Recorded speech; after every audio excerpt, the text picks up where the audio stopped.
తన బాధను మనతో చెప్పుకోవడానికి నవనీత ఇక్కడికి వచ్చింది.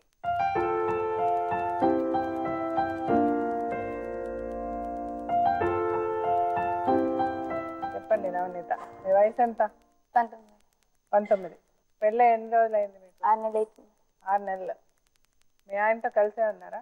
పెళ్ళైన తర్వాత 8 రోజులకు బంగారం తీసుకుని మేడం. నాకు ఏమ్మా పెళ్ళైన తర్వాత 8 రోజులకు బంగారం తీసుకుని మేడం.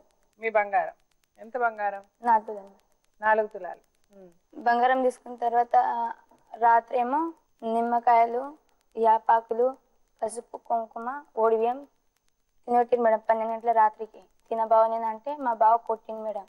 ఆ భయంతో నేను తిన్నా. పెళ్ళైన ఎన్ని రోజులు బాగున్నారు మీరు మీ అత్త మామ అందరూ కలిసే ఉంటారా? 5-6 రోజులు మేడం. ఏమ్మా కాదు, మీతో పాటు ఎవరెవరు ఉంటారు ఇంట్లో? మీ అత్తగారి ఇంట్లో? మా 2 అత్తలు మేడం. నాకు 2 అత్తలు. అంటే మీ మామగారికి 2 పెళ్ళాలా? అవును మేడం. సో పెళ్ళైన 5 రోజులకి మీ 4 తులాల బంగారం తీసుకున్నాను మేడం. తీసుకొని రాత్రి మీకు ఏం తినమన్నారు?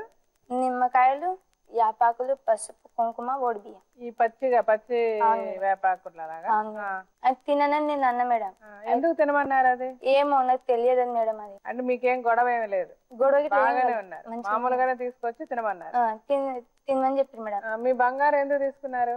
నువ్వు ఎటైనా బయటికి పనికి వెళ్తావు కదా. జీ5 లో పూర్తి ఎపిసోడ్ చూడండి.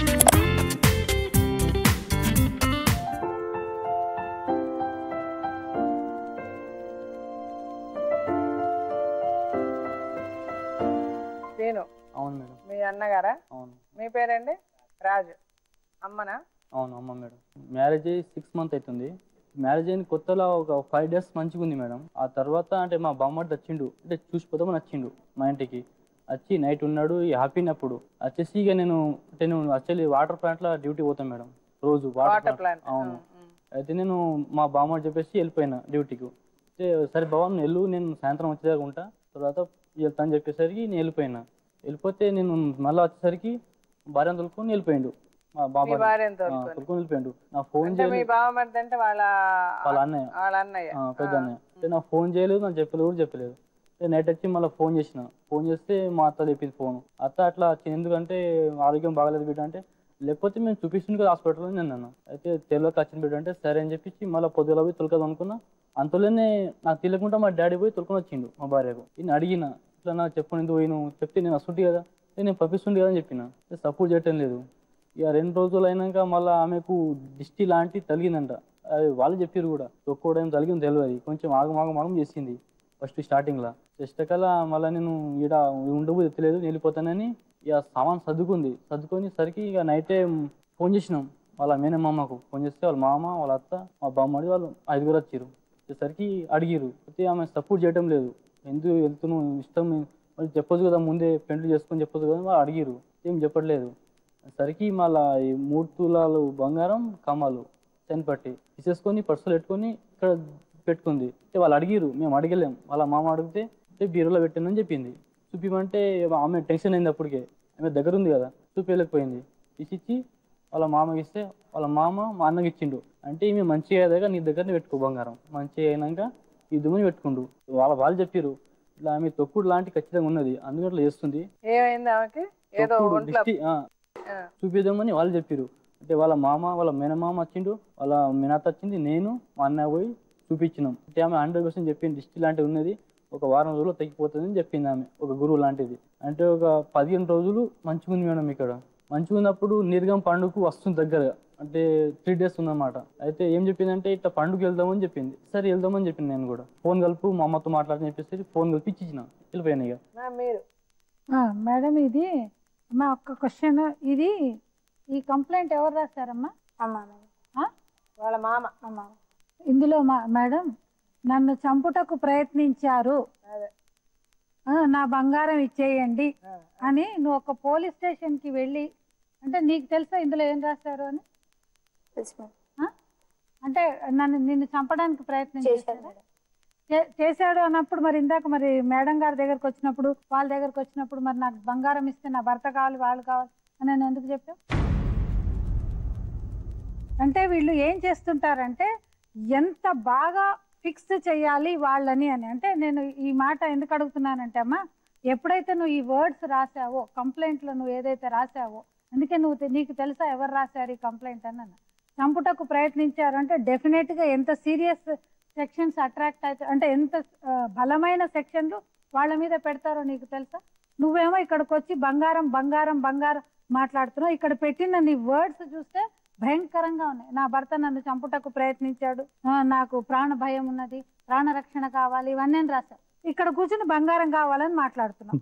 ఆల్రెడీ ఇక్కడ కంప్లైంట్ ఇచ్చిన తర్వాత వాళ్ళని పోలీస్ స్టేషన్ లో కూర్చోబెట్టిన తర్వాత బంగారం నాకు ఇవ్వండి అంటే ఎక్కడైనా ఏ మ్యారేజ్ డిస్ప్యూట్స్ లోనైనా కూడా విడిపోయేటప్పుడు సెటిల్మెంట్ అనేది చేస్తాం. నువ్వేమంటున్నావు? నాకు భర్త కావాలి అని అంటున్నావు. ఒకవైపు నన్ను చంపేస్తాడు అని అంటున్నావు, ఒకవైపు మేడం గారి దగ్గరకు వచ్చేమో బంగారం అని అంటున్నావు. ఇప్పుడు ఒకవేళ వాళ్ళందరినీ కూడా పోలీస్ స్టేషన్ కి పిలిచారటండి. పిలిచిన తర్వాత మాట్లాడి వాళ్ళు ఏదో సెటిల్మెంట్ ఏదో మాట్లాడితే అక్కడి నుంచి అమ్మాయి లేచి వచ్చేసింది. అంటే అక్కడి నుంచి వాళ్ళు చెప్పినది ఏదో నువ్వు వినకుండా వచ్చారు. ఏమైపోతుందంటే వీళ్ళు మళ్ళీ ఇది కాలేదు అని మళ్ళీ నెక్స్ట్ టైం ఏం చేస్తారంటే వేరే అధికారుల దగ్గరికి వెళ్తారు. సేమ్ కంప్లైంట్ మేము ఇచ్చాము, మీరేమి యాక్షన్ తీసుకోలేదని. కాకపోతే అప్పుడు జరిగే నష్టం ఎంత ఉంటుంది అంటే ఆయన మీద అన్ని సెక్షన్స్ పడిపోతాయి. మీరేమనుకుంటారు? మేము కంప్లైంట్ ఇచ్చాము, వాళ్ళు యాక్షన్ తీసుకోలేదని. వాళ్ళు కోర్టుల చుట్టూ ఎన్ని రకాల సెక్షన్ల చుట్టూ తిరగాల్సిన అవసరం ఉంటుంది తెలుసా? మీరు చంపడానికి ప్రయత్నించారు అంటే, ఒక భర్త భార్యను చంపడానికి ప్రయత్నించాడు అంటే ఎంత సీరియస్ అయిన సెక్షన్ ఆయన మీద పడుతుందో మీకు తెలియలే కదా. మీ అమ్మ వచ్చి చాలా ఇన్నోసెంట్ గా మీతో చెప్తోందండి, ఆయన చూస్తుంటే మాట్లాడట్లేదు అని. చంపడానికే ప్రయత్నిస్తున్నాడు అని నువ్వు రాసిన దానివి మాట్లాడట్లేదు అని చెప్పి మేడం గారితో చెప్తున్నావు. అంటే నువ్వు ఇది మీరు తెలిసి చేశారా తెలియక చేశారా? తెలిసి. అమ్మ అట్లా మాట్లాడదు. ఇందాక గుర్తుపట్టారు మేడము. తెలిసి చేస్తే అంటే ఆయన శిక్షిద్దామనా? అంటే ఆయన జైల్లో పెట్టేద్దాం అనుకున్నావా? కాదమ్మా. ఇప్పుడు ఆయన ఏ విధంగా నేను చంపాలని ప్రయత్నించేశాడా? అంత భయంకరంగా గొడ్డలు పెట్టి నరికేశాడా, పొడిచేశాడా? వచ్చింది మేడం. ఎలా వచ్చాడు నరికి? ఏం తీసుకొని వచ్చాడు? గొడ్డలు మేడం. అత్తమ్మ ఇంకో మా అత్తమ్మ వాళ్ళ అమ్ముంది మేడం. తప్పమ్మా, నువ్వు నీ నోటికి వచ్చింది మాట్లాడుతున్నావు. అర్థం చేసుకో నవనీత, నువ్వు చేసింది రైట్ అని నిన్ను ప్రూవ్ చేసుకోవడానికి నువ్వు ఏదేదో మాట్లాడుతున్నావు. జీవితం తెలియడాల. నువ్వు రేపు కలకాల అతనితో కలిసి నువ్వు చచ్చేంత ఇలా మాట్లాడుతున్నావు. చెప్తున్నారు. ఒక్క నిమిషం ఉండండి. అసలు నువ్వేమవుదాం అనుకుంటున్నావు? మీ అమ్మకు నువ్వు ఎంత భారం అవుతావో తెలుసా? ఆవిడ మీ తండ్రి లేకుండా ఆవిడ అంత కష్టపడి మిమ్మల్ని పెంచి పెద్ద చేసి 4 తులాలు బంగారం పెట్టి నీకు పెళ్లి చేసింది ఆవిడ. నువ్వేంటంటే నువ్వు జీవితాన్ని అర్థం చేసుకోకుండా ఆవిడ జీవితాన్ని ఇంకా నరకం చేస్తున్నావు. ఇలా ఆవిడ దగ్గర కూర్చొని దయచేసి ఇప్పటికన్నా అర్థం చేసుకొని నువ్వు ఒక భార్యగా అతనికి నచ్చినట్టు ఉంటావా ఉండవా? ఉంటాం అంతే. ఇంకా నుంచి జరిగింది మాట్లాడక. ఈ రోజు నుంచి నీకు అతనే అన్ని. మేడం ఇంకోటి, ఆ అమ్మాయి ఒకవేళ ఉంటా అన్నా కూడా ఇంత సీరియస్ కంప్లైంట్ మీద మనము ఏమైనా పంపించంటే ఇమీడియట్ గా అమ్మాయి తోటి ఎవరైతే తీసుకొచ్చారో వాళ్ళతోటి అమ్మాయికి లెటర్ ఈ కంప్లైంట్ నువ్వు ముందు ఫస్ట్ వాపస్ తీసుకోవాలి. అర్థమవుతుందా? అది వచ్చిన వాళ్ళతో చెప్తాం ఎలా చేయాలి ఏం చేయాలని. అది ముందు చెయ్యి. ఆ తర్వాత మీ ఆయనతో అతను ఏం చెప్తే అదే నీ జీవితం. నీ బంగారం అతను నీకు ఇస్తాడు. అతను చెప్పిన ప్రకారం చెప్పిన టైంకి బంగారం ఇప్పించే పూచి నాది. కానీ ఒక భార్యగా నువ్వు సంసారం కరెక్ట్గా చెయ్యాలి. అతను చేసిన తప్పులు అతను అన్ని రైట్ చేశాడని నేను అనడాలి. అతను మార్చుకోవాల్సింది ఉంది. అతను ఏం మార్చుకోవాలో చెప్పాం. అతను మారడానికి కూడా సిద్ధంగానే ఉన్నాడు. నీ మంచి కోసం చెప్తున్నా. నువ్వు బాగుండాలి, నీ జీవితం బాగుండాలి, మీ ఆయన నువ్వు మంచిగా సంసారం చేసుకోవాలని చెప్తున్నా. ఈ క్షణం నుంచి ఆమెని ఒక చిన్న పిల్లలాగా మీరు చూసుకోవాలి. మీకు చెప్తున్నా. అది మీ అదృష్టమో దురదృష్టమో, మీ భార్య మీకు వచ్చిన భార్య ఆవిడకి అంత అవగాహన లేదు, తనకు తెలియలేదు. సార్ చెప్పినట్టు తండ్రి లేడు, వాళ్ళ అమ్మ ముద్దుగా పెంచింది. ఆవిడకున్న పద్ధతిలో ఆవిడకి ఏం కావాలో ఏదో చేసి ఆవిడ పెంచింది. సో ఆమెకి జీవితం తెలియడం. సో ఆమెకి జీవితం కొంచెం నేర్పించండి మీరు. తప్పులేదు. భర్తగా ఆవిడకి మంచి చెడు చెప్పడంలో తప్పులేదు. కొంచెం ఓపికగా ఉండి ఆవిడకి నేర్పించండి. అలాగే నువ్వు కూడా అతను ఏం చెప్తాడో విను. ఇవన్నీ పద్ధతిగా రాసుకుందాం. మీరు కూడా మీరేం చేశారో ఏం చేయలేదో నాకు తెలియదు. నేను మీరందరూ నిజాలే మాట్లాడుతున్నారని ఒక నమ్మకంతో మీరందరూ బాగుండాలని నేను చెప్తాను. దయచేసి ఏమైనా తప్పులు చేసినా సరిదిద్దుకొని. ఎందుకంటే ఇది మీ జీవితం, మీ సంసారం. మాకేం వస్తుంది ఇవ్వండి. అవును, ఆలోచించి జాగ్రత్తగా.